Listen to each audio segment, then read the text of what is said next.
አቶ አምነን ቆይ ለምንድን ነው ማታ ወደዚህ ያልመጣው? ማለቴ የታድረክ ነው? ወይዘሪት ጄሪ ይህንን ላንቺ ማስረዳት ያለብኝ አይመስለኝም። አዎ ግን ስጠብቅ ነበር እኮ። ለምን አንጠፈሽ መተኛት ትችይ ነበር?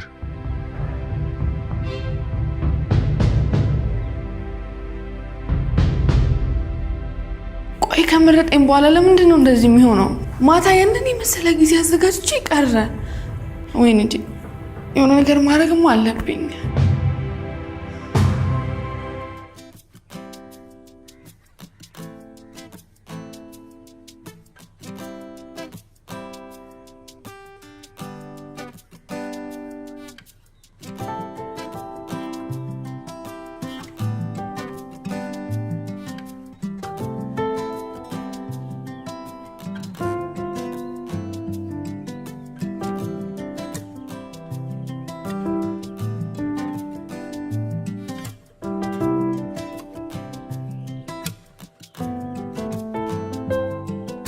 አቶ አምነን አንድ ነገር አስቤ ነበር። ምንድን ነው? የድርጅቱ ስራ እየከበደ ከሆነ እኔም ላግዝ እችላለሁ። አመሰግናለሁ። እባክህን ቢያት በለኝ። በስራ ምክንያት ውጭ ማድረግ የለብህም። እንዴ የኔ ልጅ ቤት አላደርክም እንዴ?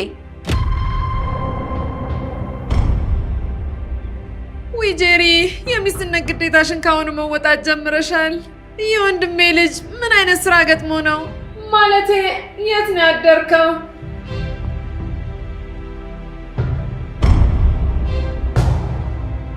አምነን ተናገር እንጂ።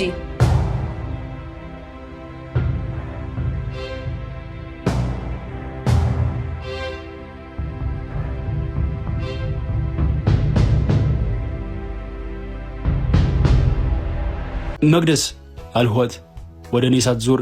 አቤት። ትናንት ማታ ምንድን ነው የተፈጠረው? ከተማችን ውስጥ ያለ አንድ ኮንዶሚኒየም ውስጥ ነው የምኖረው። አባቴ እናቴን እየደበደባት እያየው ስላደግኩ ለትዳር ጥሩ አመለካከት የለኝም። ከአባቴ ሞት በኋላ እናቴ ሌላ ባል ሳታገባ ሌላ ተጨማሪ ልጅም ሳትወልድ አንድ ገዳም ውስጥ ገብታ በምንኩስና ህይወት ነው የምትኖረው። እኔም አንድ ቢሮ ውስጥ ተቀጥሬ እየሰራው ዓለማዊ ህይወቴን ለማሸነፍ እታገላለሁ። ቅርብ ጊዜ የገቡ ባልና ሚስት ጎረቤቶች አሉኝ። ፍቅራቸው ያስቀናል። ባያቸው ቁጥር አቤት የሚወሉት ልጅ ታድሎ። የእናትም የአባትን ፍቅር አግኝቶ ነው የሚያድገው። ምን አለ የኔም አባት እናቴን እንደዚህ ቢወዳት ኖሮ እያልኩ ቀናለሁ።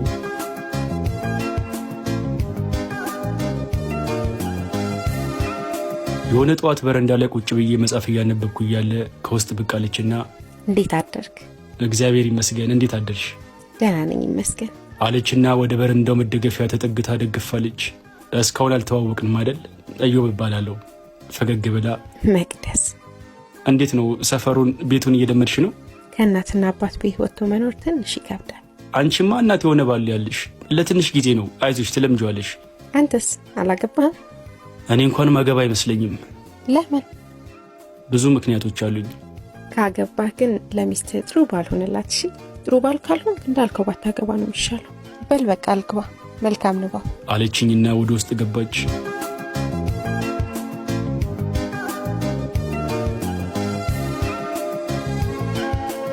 የሆነ ቀን በስራ ጉዳይ ቢሮ አምሽቼ ሌሊት ወደ ቤት ስገባ ቢጃማ ለብሳ በረንዳ ላይ ቆማ አየኋት።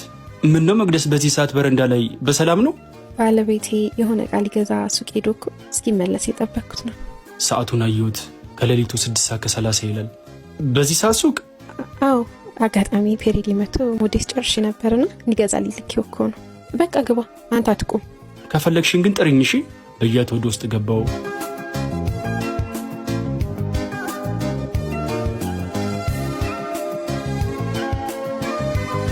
ጠዋት ስራ ሊሄድ የቤቴን በር እየቆለፍኩ ባሏ ወደ ቤት እየገባ መተላለፊያው ላይ ተገናኘን።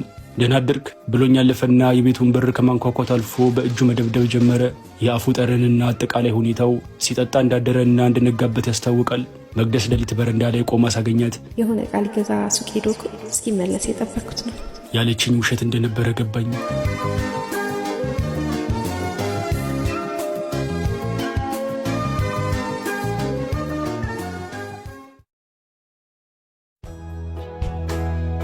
ትከሻዬ ላይ ፎጣ ጣል አድርጌ ላፕቶፔ ላይ አፍጥጫለሁ። ድንገት ኃይለኛ ጩኸት ሰማሁ። የመቅደስ ድምፅ ነበር። በድንጋጤ የተነሳውና ወደ ቤታቸው ሄጄ አንኳኳው። ባሏ ከፈተልኝ። ምን ተፈጥሮ ነው? በተረጋጋ ፊት ፈገግ ብሎ ምንም አልተፈጠረም፣ ድንገት አንሸራቷት ወድቃ ነው። እርግጠኛ ነህ? ጩኸቷ ግን እንደዛ አይደለም የሚመስለው። ያው ድንገት ስትወድቅ ድንጋጤውን ያስጨዋት። መተህ ቼክ ስላደረግከን እናመሰግናለን፣ ደህና ደር አለኝና በሩ ዘግቶ ወደ ውስጥ ገባ። ድጋሚ ላንኳኳ አልኩና እጄን መለስኩት። ግራ በተጋባና በተጠራጠረ ፊት ደጋግሜ የቤታቸውን በር እያየው ወደ ቤት የተመለስኩ።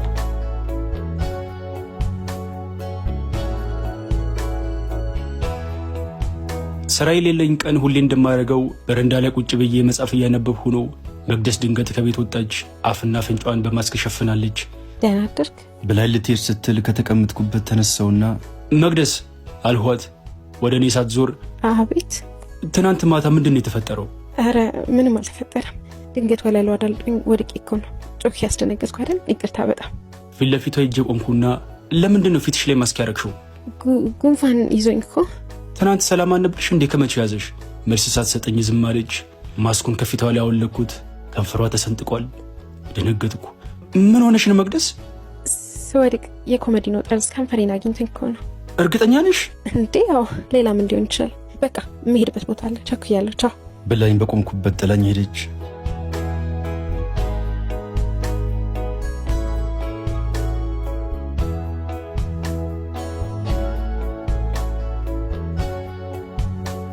ማታ እንደ ሁል ጊዜው ላፕቶፔ ላይ አፍጥጬ ስራ እየሰራው ነው። ድንገት የትናንቱ አይነት ጩኸት ከነ መቅደስ ቤት በኩል ሰማው። እንዲህ ምንድን ነው ይሄ ነገር አልሁ በልቤ። እየተጣደፍኩ ወጣውና ቤታቸው ሄጄ አንኳኳው። ልክ እንደ ትናንቱ ባሏ ነበር በሩን የከፈተው። ትናንት ያሳየኝ ፈገግታ ፊቱ ላይ የለም። ግንባሩን ቋጠር አድርጎ አቤት አለኝ። የትናንቱ አይነት ጩኸት ሰምቼ እኮ ነው የመጣሁት። ምንድነው አንተ ቁጭ ብለህ ጩኸት ስታዳምጥ ነው እንደምታድረው? አርፈን ቀልፍን አትተኛም? ዛሬም ወድቃ ነው? አዎ ወድቃ ነው። ወለሉ ስለሚያንሸራትት ሁልጊዜ ነው የምትወድቀው። ሌላም ጊዜ ጩኸት ልሰማ ስለምችል ደግመህ እንዳትመጣ እሺ? እኔ ባለዋለሁ ብሎ በሩን በኃይል ዘግቶት ወደ ውስጥ ገባ። የአንዲት ምስኪንን ነፍስ ጩኸት በተደጋጋሚ እየሰሙ ዝም ብሎ መሄድ ማለት አረመኔነት ሆኖ ተሰማኝ። ደግሜ በሩን በኃይል አንኳኳው። ሁለቴ እንዳንኳኳው በሩን ከፈተው። ወገቡ ላይ ሽጉጥ ታጥቋል። ደነገጥኩ። ድጋሚ ኳንኳኳ። ከኔ ጋር ሰውን ከዚህ ጋር ነው የምታወራው። ተግባባን? በአዎንታ አንገቴን ነቀነቅሁለት። እንዲሄድ በንቀት በእጁ ምልክት ሰጠኝ።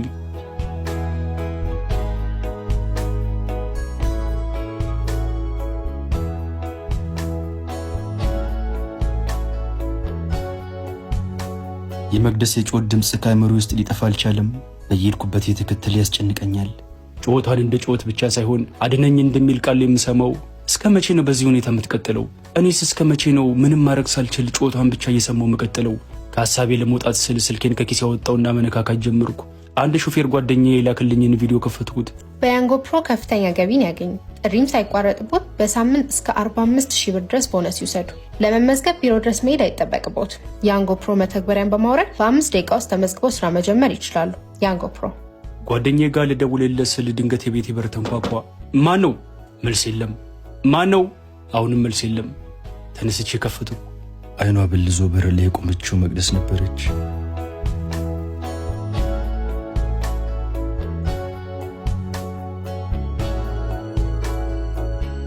ቆይ በምን ምክንያት ነው የሚደበድብሽ? ምን አድርገሽው ነው? ደሞስ የፈለገ ነገር ብታረጊው በሰላም መለየት እያለ ዱላ ምን አመጣው? የግዷን ፈገግ ለማለት እየሞከረች አንዳንድ ሰዎች እኮ ምንም ሳታደርጋቸው ዝም ብለው ክፉ ይሆናሉ። በቃ ክፉ መሆን ሰውን ማሰቃየት ያስደስታቸዋል። ቆይ የማይወድሽ ከሆነ ለምን አይፈታሽም? ለምን ያሰቃይሻል? ከመጋባታችን በፊት እኮ በጣም ጥሩ ሰው ነበር። ከተጋባም በኋላ ነው ከመላክነት አንዴ ወደ ሰይጣንነት የተቀየረው። አሁንም ግን ለውጭ ሰው በጣም መልካም እንደሆነና በጣም እንደሚወደኝ ነው የሚያስመስለው። የሁሉም ክፉ ሰዎች መመሳሰል ገረመኝ። ከውጭ ሲታዩ መልካም ነው የሚመስሉት፣ ወደ ውስጥ ስትገባ ነው አረመኔ ከሆነ ትክክለኛ ማንነታቸው ጋር የምትፋጠጠው። ደግሞ እኮ በቃኝ ብዬ ወደ አንዱ ቦታ ልጠፋ ስል ሁሌ ሽማግሌ እያስላከ ይለምነኛል። ሽማግሌዎቹ እግዚአብሔር ፍቺን ይጠላል፣ አርፈሽ ኑሪ ብላ ይገጽጹኛል። ቆይ እግዚአብሔር የኔንስ ሞት ይወዳል እንዴ? የምመልስላት መልስ አጣው። ከአንድም ሁለት ጊዜ ደግሞ በቢላዋ ሰውነቴን ቆርጦኛል። ለምን? ቆይ ታዲያ ቤተሰቦችሽ ቤት አትመለሽም?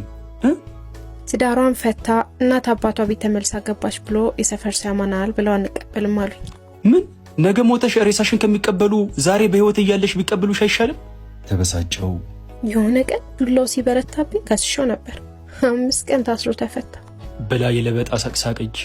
አሳዘነችኝ። አይዞሽ በቃ እሺ፣ አይኔ እያየ ስትሞቺ ዝም ብዬ አልመለከትም። ትንሽ ቀን ብቻ ስጪኝ፣ የሆነ መፍትሄ እንፈልጋለን ብዬ ከተቀመጥኩበት ተነስቼ አቀፍኳት። ካለችበት የሲኦል ሕይወት ላስመለጣት ለራሴ ቃል ገባው።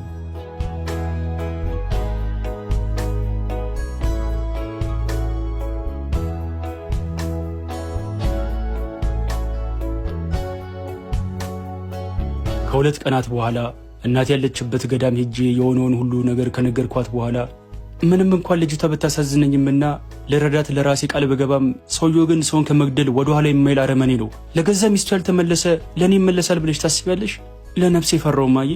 ስጋን የሚገሉትን ነፍስን ግን መግደል የማይቻላቸውን አትፍሩ ይላል እግዚአብሔር ቃል። ለስጋ ፈርተ ሚረዳት የሌላትን ነፍስ ለብቻዋ ትተዋት ልጄ።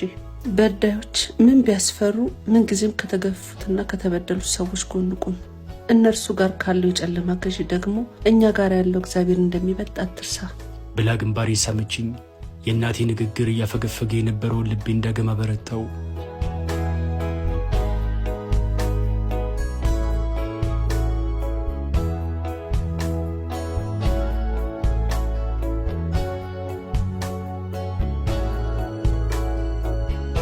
ከሁለት ቀናት በኋላ ቢሮ ሄጄ ከጠበቃ ጓደኛዬ ጋር እያወራው ነው። እባክህ ዳዊት ማድረግ የምችለውን ነገር ሁሉ አድርገ ይህች ልጅ ከዚህ ህይወት አውጣት እባክህ። አታስብ፣ ህጉ የሚፈቅድልኝ መንገድ ሁሉ ተከትዬ አቅሜ እስከቻለው ጥግ ድረስ ሄዳለሁ። አመሰግናለሁ በጣም ዳዊት። ምስጋና አያስፈልገውም፣ ስራዬ ነው። መጣው አለኝና ተነስቶ ሄደ። ስልኬን ከኪሴ ያወጣውና ፌስቡክ ውስጥ ገባው። በጣቴ የስልኬን ስክሪን እየጫርኩ ትንሽ ከቆየ በኋላ ድንገት የመቅደስ ፎቶ ፊት ለፊት መጣልኝ። ደነገጥኩ። ከላይ ያለውን ጽሑፍ አነበብኩት። በፎቶ ላይ የምትታየው መቅደስ የተባለች ሴት ዛሬ ረፋዱ ላይ ከምትኖርበት ኮንዶሚኒየም 5ኛ ፎቅ ላይ በባሏ ተገፍተራ ወድቃ መሞቷ ተሰማ። መቅደስ የ8 ዓመት ዕድሜ ወጣት ነበረች። ነፍስ ይማር ይላል። ባለሁበት ደረቅ የቀረው ህልም ዓለም ውስጥ ያለው መሰለኝ። ማለት መቅደስ ሞተች? ከዚህ ህይወት እንደማስመለጣት ቃል የገባውላት መቅደስ ሞተች? የኔን ቃል ይዛ ይደርስልኛል ብላ በተስፋ ስትጠብቀኝ የነበረችው ሴት ሞተች? ያቺ በረንዳ ላይ ቆማ አረመኔ ባሏን በብርድ ስትጠብቀው የነበረችው ምስኪን ነፍስ ሞተች? ልደርስላት ነበር እኮ። ከዚህ ህይወት ልታደጋት ጥቂት ነበር የቀረኝ እኮ። አርፍደሃል የሚል ጩኸት ጭንቅላቴን ሰላም ነሳው። ፊቴን ክንዲ ውስጥ ቀበርኩና ተንሰቅስቄ ያነባው።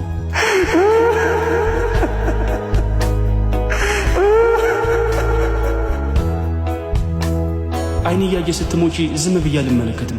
ትንሽ ቀን ብቻ ስጪኝ፣ የሆነ መፍትሄ እንፈልጋለን